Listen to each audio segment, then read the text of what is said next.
ఏందంటే నేను ఇప్పుడు నలుగురిని జమ చేసుకోవాలన్నా గానీ, ఈరోజు రేపల్లో నలుగురు అది రావాలనుకుంటే వాళ్ళకి వర్క్స్ ఉంటాయి. వాళ్ళు పనులు వేరే పనులు వదిలిపెట్టి మన కోసం రావాలంటే కష్టం గదన్న. దానికోసం నేను ఒకరి పనిని డిస్టర్బ్ చేయదలుచుకోలే. వీలైనంత వరకు నా బాధ్యతగా నేను ప్రజల సమస్య పైన గానియండి, ఏదైనా సరే ముందుకు తీసుకెళ్ళాలనుకుంటున్నా కనుక, ఒకరి గురించి నేను ఒకరిని ఇబ్బంది పెట్టదలుచుకోలేదు. వాళ్ళకి ఫ్యామిలీస్ ఉంటాయి.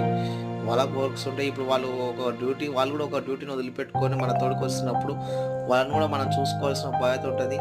అట్ ది సేమ్ టైమ్ మనం స్ట్రాంగ్‌గా ఉంటది గనక నేను ఎవ్వరిని గూడా ఇబ్బంది పెట్టదలుచుకోలేదు. కనుక ఇంకోటి గూడా నేను నా దృష్టిలో వచ్చినప్పుడు అంశం ఏదైతే ఉందో అవి ఆన్ ది స్పాట్ నేను ఆ స్పాట్‌కి వెళ్ళడం జరుగుతుంటది. ఇంకోటి ఆ ప్రజా సమస్య పైన మాట్లాడడం జరుగుతుంది.